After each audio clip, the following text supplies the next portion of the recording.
Good morning children. कैसे हैं आप सब। आज मैं क्लास 5 की चैप्टर 3 खिलौने वाला पढ़ के विद क्वेश्चन आंसर करवाने वाली हूँ।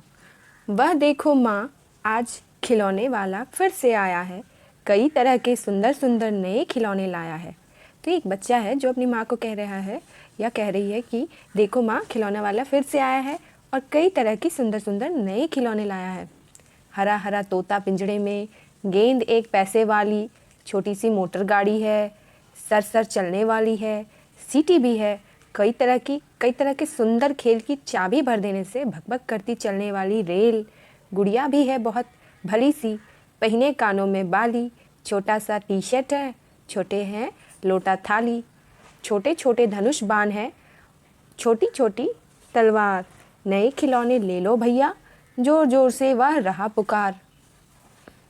मुन्नू ने गुड़िया ले ली है, मोहन ने मोटर गाड़ी, मचल मचल सरला कहती है माँ से लेने को साड़ी, कभी खिलौने वाला भी माँ क्या साड़ी ले आता है। तो यहाँ पर सारी खिलौने हैं जिसके बारे में वो बता रहा है कि खिलौना है इस तरह का, और यहाँ पर बोल रहा है कि क्या मचल रही है साड़ी लेने को, क्या कभी खिलौने वाला कोई साड़ी ले बेचने आता है। साड़ी तो वह कपड़े वाला कभी कभी दे जाता है, साड़ी तो कपड़े वाले देते हैं। अम्मा तुमने तो ला करके मुझे दे दिए पैसे 4। अब ये अपनी माँ को कह रहा है अब ये अपनी माँ को कह रहा है मुझे दे दिए पैसे 4, कौन खिलौना लेता हूँ मैं, तुम भी मन में करो विचार। अब वो अपनी माँ को कह रहा है कि आप भी विचार करके बता दो। तुम सोचोगी मैं ले लूँगा तोता बिल्ली मोटर रेल, पर माँ यह मैं कभी न लूँगा, ये तो है बच्चों का खेल। मतलब वो अब वो खुद को थोड़ा बड़ा समझ रहा है, जिसके कारण से अब ये छोटी चीज़ें नहीं लेना चाहता है। मैं तलवार खरीदूँगा माँ, या मैं लूँगा तीर कमान। अब इसको ये तलवार या तीर कमान चाहिए। जंगल में जा किसी ताड़का को मारूंगा राम सम्मान, और उस तीर या तलवार को लेकर के वो जंगल में जाके ताड़का को मारेगा, जैसे राम जी ने अपने रामायण कथा में आपने सुना होगा, वैसे ही वो मारना चाहता है। तब से यज्ञ करेंगे असुरों को मैं मार भगाऊंगा, यूँ ही कुछ दिन करते करते रामचंद्र बन जाऊंगा। तो वो अपने आप को रामचंद्र जी की छवि में उतारना चाहता है, जैसे वो राक्षसों का नाश किया करते थे उसी तरह वो भी करना चाहता है। यही रहूँगा कौशल्या, मैं तुमको यहीं बनाऊँगा।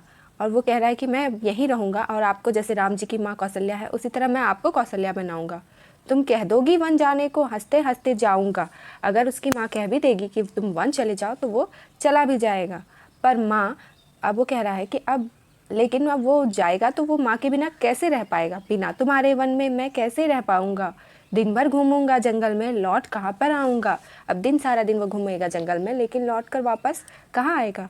किससे लूँगा पैसे और रूठूंगा तो कौन मना लेगा, कौन प्यार से बिठा गोद में मनचाही चीज़ देगा। तो माँ होती है, उसकी जगह तो कोई ले नहीं सकता। अगर वो जंगल चल जाएगा तो ये सारी चीज़ें उसे कौन करेगा। तो आपको ये पोएम कैसी लगी, उम्मीद है कि पसंद आई होगी, समझ में आई होगी। और ये कविता सुभद्रा कुमारी चौहान ने लिखी है। कभी कभी ये पूछा जाता है कि इसके रचयिता कौन है इस कविता के, तो आप ये आंसर देंगे। तो अब बढ़ते क्वेश्चन आंसर की ओर। कविता और तुम्हें किसी न किसी बात पर रूठने के मौके तो मिले ही होंगे। अक्सर तुम किस तरह की बातों पर रूठती हो। अब जब हमें कोई डांट देता है या हमारी मनपसंद वस्तु नहीं देता तो हम रूठ जाते हैं। माँ के अलावा घर में कौन कौन है जो तुम्हें मनाते हैं। घर में माँ के अलावा पिताजी, दादाजी, दादी जी और बड़े भाई बहन हमें मना लेते हैं। हम ऐसे कई त्यौहार मनाते हैं जो बुराई पर अच्छाई की जीत पर बल देते हैं। ऐसे त्योहारों के बारे में और उनसे जुड़ी कहानियों के बारे में पता करके कक्षा में सुनाओ। दशहरा और होली ऐसे त्यौहार हैं जिनमें बुराई पर अच्छाई की जीत पर बल दिया जाता है। दशहरा में राम जी की जीत व होली में होलिका दहन की कहानी है। तो यहाँ पर ये छोटी सी कहानी है जिसे आप अपने कॉपी में नोट डाउन कर सकते हैं और फिर अपने क्लास में सुना सकते हैं। तुमने रामलीला के जरिए या फिर किसी कहानी के जरिए रामचंद्र के बारे में जाना समझा होगा। तुम्हें कौन कौन सी बातें अच्छी लगी। अब आपको रामचंद्र जी के बारे में या उनकी कहानी के बारे में जो भी समझा सुना है उनमें से क्या बातें आपको अच्छी लगी। हमें रामचंद्र की ये बातें अच्छी लगती हैं। आप 1 नंबर दे करके लिखेंगे। रामचंद्र आज्ञाकारी पुत्र थे, मतलब वो अपने माता पिता की आज्ञा का पालन करते थे, बात मानते थे। वे धर्म के मार्ग पर चलने वाले थे, बड़ों का आदर करते थे, सत्य के मार्ग पर चलते थे, वचन के पक्के थे, सच्चे मित्र थे, वीर और साहसी थे। नीचे दिए गए भाव कविता के जिन पंक्ति में आए हैं उन्हें छांटो। खिलौने वाला साड़ी नहीं बेचता, कभी खिलौना वाला भी माँ क्या साड़ी ले आता है।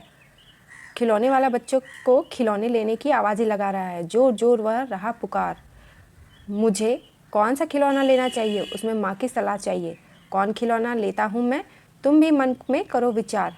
माँ के बिना कौन मनाएगा और कौन गोद में बिठाएगा, तो कौन मना लेगा, कौन प्यार से बिठा गोद में।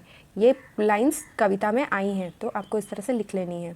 5, मूंगफली ले लो मूंगफली, गरम करारी टाइम पास मूंगफली। तुमने फेरी वालों को ऐसी आवाज़ें लगाते ज़रूर सुना होगा। तुम्हारे गली मोहल्ले में ऐसे कौन से फेरी वाले आते हैं और वे किस ढंग से आवाज़ लगाते हैं, उनका अभिनय करके दिखाओ। और वे क्या बोलते हैं उसका भी संग्रह तैयार करो।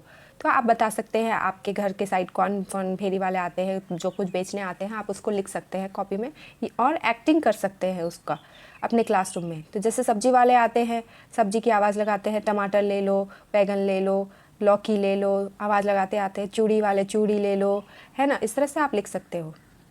खेल खिलौने, तुम यहाँ लिखे खिलौने में से किसे लेना पसंद करोगे और क्यों।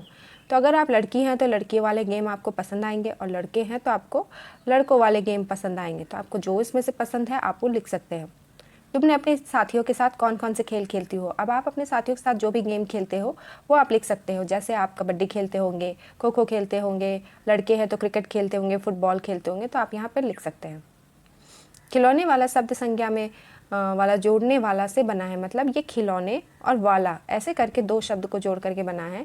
नीचे लिखे वाक्यों में रेखांकित हिस्से को ध्यान से देखो और संज्ञा क्रिया आदि पहचानो। तो अब आपको यहाँ बताना है कि ये जो अंडरलाइन वाले लेटर्स हैं, शब्द हैं, वो क्रिया है, संज्ञा है, क्या है, आपको बतानी है। तो पान वाले की दुकान आज बंद है, तो इसमें ये पान वाले शब्द, मतलब ये कोई पान वाला है जिसका नाम पान बेचने से है, तो ये हम संज्ञा बोल सकते कि ये संज्ञा है। मेरी दिल्ली वाली मौसी बस कंडक्टर है, ये भी संज्ञा, क्योंकि यहाँ पर जगह का नाम हुआ है दिल्ली वाली। महमूद 5 बजे वाली बस से आएगा, तो यहाँ पर ये विशेषण हो गया, क्रिया विशेषण। नंदू को बोलने वाली गुड़िया चाहिए, यहाँ पर नंदू को कैसी गुड़िया चाहिए, बोलने वाली, बोलना क्रिया हो गया। और दाढ़ी वाला आदमी कहाँ है, फिर से ये दाढ़ी की वजह से ये संज्ञा बन गया। इस सामान को ऊपर वाले कमरे में रख दो, तो ऊपर वाले से हो गया, ये विशेषण हो गया। मैं रात वाली गाड़ी से जम्मू जाऊंगी, यहाँ पर ये विशेषण हो गया। रात वाली गाड़ी, ऊपर वाले कमरे में क्रिया विशेषण और इसमें विशेषण, तो आप भर सकते हैं। तुम्हारी रामलीला, क्या तुमने रामलीला देखी है। रामलीला की किसी एक लघु कहानी को चुनकर कक्षा में रामलीला प्रस्तुत करो। अगर आपने बचपन में कभी रामलीला देखी है या अब देखी है तो आप उसे अपनी क्लास में प्रस्तुत कीजिए, अपने दोस्तों के साथ बातें करिए। कविता में कथा, इस कविता में 3 नाम आए हैं, राम, कौशल्या और ताड़का आए हैं। ये तीनों नाम किस कथा के पात्र हैं, ये मैं आगे आपको बता दे रही हूँ। यह तीनों नाम रामायण की प्रसिद्ध कथा के पात्र हैं। यहीं रहूँगा कौशल्या, मैं तुमको यहीं बनाऊंगा। इन पंक्तियों का कथा से क्या संबंध। बच्चा अपनी माँ के पास ही रहना चाहता है, जबकि श्री रामचंद्र अपनी माँ से दूर चले गए थे। इस कथा के कुछ संदर्भों की बात कविता में हुई है, आपने आसपास पूछकर इनका पता लगाओ। तपसी यज्ञ करेंगे, असुरों को मैं मार भगाऊंगा, तुम कह दोगी वन जाने को, हंसते हंसते जाऊंगा। श्री रामचंद्र ने ऋषि मुनियों की तपस्या सफल कराने के लिए राक्षसों का वध किया था। श्री रामचंद्र अपने माता पिता के कहने पर खुशी खुशी 14 वर्ष वनवास पर चले गए थे। तो ये इसका आंसर है। मुझे उम्मीद है कि आपको ये कविता और इसके प्रश्न उत्तर अच्छे से समझ में आ गए होंगे। अगर आपको कोई डाउट हो तो आप कमेंट में शेयर करें, मुझे पूछें, मैं उसका आंसर दे दूँगी। और अगर आपको कोई क्वेश्चन हो तो आप वो भी लिखें, और मैं किस तरह की वीडियो बनाऊँ ये भी आप लिखें कि और कौन से सब्जेक्ट्स के वीडियो बनाऊँ, तो आप मुझे बता सकते हैं। तब तक के लिए टेक केयर, बाय बाय, और इसी तरह से मन लगा के पढ़ते रहिए। मिलते हैं नेक्स्ट वीडियो में।